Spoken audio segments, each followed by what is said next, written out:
Почитувани колеги, благодарам за присуството на денешната пресконференција на ВМРО ДПМН.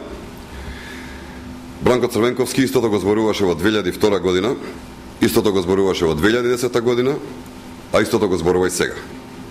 Нема развој, нема нови идеи, нема проекти, нема програма и визија. Бранко нема одговор на потребите на граѓаните. Единствено си го повторува истото тоа што го зборува последниве 20 години. Бранко одржува ист говор, полн со демагогија и без конкретни ставови и предлози за било кое прашање. Ништо не се менува. Главната причина за ова е фактот што Бранко Црвенковски е истрошен политичар. Погледнете и сами. На оние што ни ја преправаат историјата. 4 години во Македонија се владее не со градење на иднината на оваа земја и овој народ, туку со копање по историјата и создавање на лажни митови. Група на фалсификатори и на собствените биографии и на македонската историја.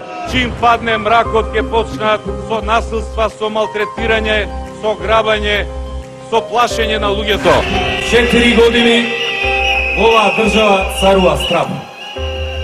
4 години во оваа држава се владее со закани и притисоци, со уцени и заплашување.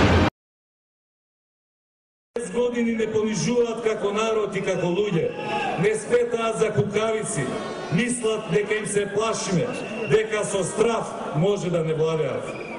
Во истиот тој период, почитувани граѓани, народот ни тонеше во беда и во сиромаштија. Нема придвижување ни напред, ни назад.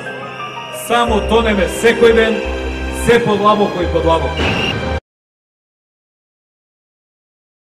Заглавени во жив песок, земја без иднина. Од една страна народот, од друга страна власта. Нека одлучат за каква Македонија се. За онаа на власта или за оваа на народот. Влогот е голем, огромен. Или тие, или ние. Разликата е во тоа што тогаш граѓаните му поверуваа на празните зборови, а сега знаат кој лаже. Овој човек нема одговори на најважните прашања. Каде одеа парите, додека тој беше на власт, а кога не се градеше ништо? Овој човек нема ниту јасен став за името, за економијата, за клучните области. Нема ниту програма, ниту план. Она што му остана, за жал се само празните зборови.